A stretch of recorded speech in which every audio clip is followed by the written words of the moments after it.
Quero que vocês prestem atenção na história deste Papa. Ele era o homem providencial, né, que devia cerrar, né, que devia liderar, melhor dizendo, as fileiras católicas contra a heresia. Ele era um homem sábio, enérgico, bem versado na diplomacia, né, um digno. Ele tinha todas as qualidades de São Gregório Magno. Ele conhecia profundamente a mentalidade oriental, porque ele havia sido apocrisiário, ou seja, legado papal em Constantinopla, né? Então, assim que ele foi eleito papa, ele decidiu opor a essa duplicidade bizantina tão conhecida um sistema claro e definido a respeito do tema em disputa. E isso atraiu para ele, com isso ele atraiu para si o ódio dos monotelistas. Recordando, como nós veremos, o Villoslao e Llorca dizem isso, né? Recordando os tempos do mais furioso arianismo. Né? Bom, o seu primeiro ato já demonstrava que ele não se dobraria a Constantinopla. Por quê? Depois de décadas, ele foi o primeiro papa a não esperar a aprovação imperial para ser entronizado. E logo que ele foi entronizado como papa, ele apoiado pelo grande defensor da fé, que era São Máximo, o abade São Máximo, ele celebrou em Roma um concílio. Concílio que já havia sido preparado pelo seu antecessor, que era Teodoro I. Foi um concílio, né, que na verdade era um sínodo, em Latrão, que acolheu 105 bispos do Ocidente, uma multidão de orientais que havia se refugiado em Roma, principalmente monges, se refugiado em Roma por causa das perseguições monotelistas, né, no Oriente. E o Papa ele reuniu-os todos na Basílica de São João de Latrão, e ele deu a essa assembleia o caráter de solenidade máxima.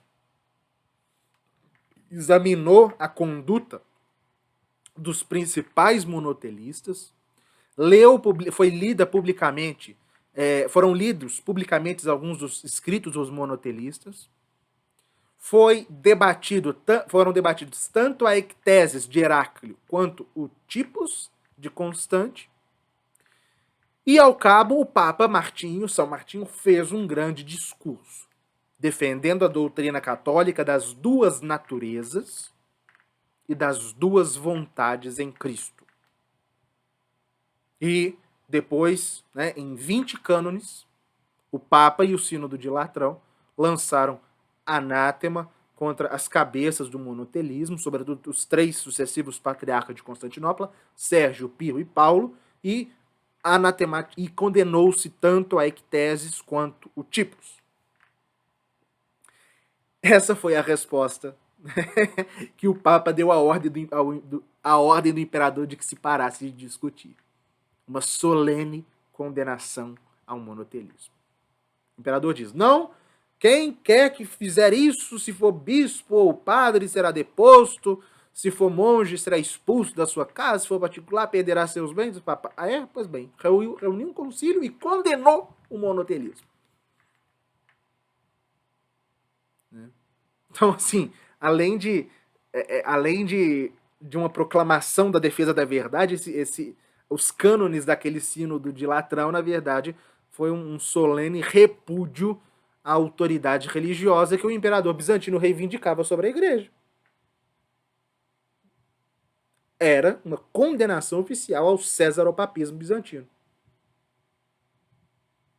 Bom, isso significou o começo do martírio de São Martinho. Porque o imperador ficou naturalmente furioso.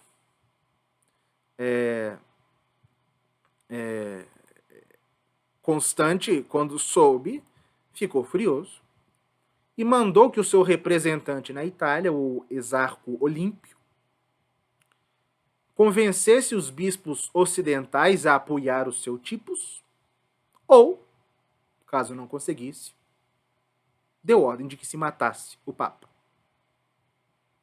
No entanto, o Ocidente estava solidamente do lado do Papa e o Olímpio falhou. E em junho de 653, o sucessor de Olímpio como exarca imperial na Itália, representante do imperador na Itália, chamado Teodoro Calíope, conseguiu prender o Papa na Basílica de Latrão. Ali começou de fato o martírio dele. Vejam, ele estava muito doente, ele tinha a saúde muito ruim. Então botaram a cama dele no altar da Basílica de Latrão,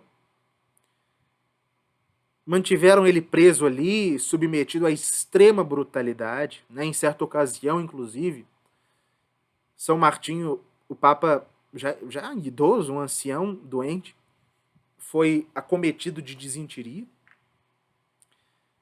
e o proibiram durante 47 dias de se banhar, de se lavar. Imagine. Mas o Papa se manteve firme. E foi levado como prisioneiro para Constantinopla. Porque o plano do imperador era fazer o Papa se submeter à sua vontade. Então, trazer ele para Constantinopla, né? Embarcaram ele para Constantinopla, no rio Tibre, depois de 3 meses de navegação. Chegaram à ilha de Naxos, e o estado de saúde do Papa impedia totalmente que a viagem continuasse, então ele ficou lá, eles o detiveram na ilha durante 1 ano, e finalmente, em setembro de 654, o Papa prisioneiro chegou em Constantinopla. Ele foi colocado na prisão, ele foi jogado na prisão e submetido a todo tipo de humilhação, enquanto se formava um tribunal para julgá-lo, né? Ele foi acusado de várias coisas. Ele foi acusado de apoiar uma rebelião na Itália contra o domínio bizantino. Ele foi acusado de se corresponder com as forças do Islã. Claro, a verdadeira razão de tudo aquilo era a teológica, a doutrinária. Inclusive, no seu julgamento, ele tentou trazer a discussão para esse lado, né? Mas não quiseram. Isso foi negado e ele foi condenado por traição contra o imperador. Então ele foi deposto, o Papa São Martinho foi despido, exposto aos impropérios de uma multidão hostil, arrastado nu pelas ruas de Constantinopla e acorrentado e açoitado em público. Ele foi em seguida jogado na prisão, mas no momento em que colocaram ele na prisão, ele falou para o carcereiro: faça de mim o que quiserdes, podeis me cortar em pedacinhos, mas eu jamais entrarei em comunhão com a igreja de Constantinopla. Porque entrar em comunhão com a igreja de Constantinopla era aprovar o monotelismo. Os meses seguintes foram um martírio continuado para este santo Papa, né?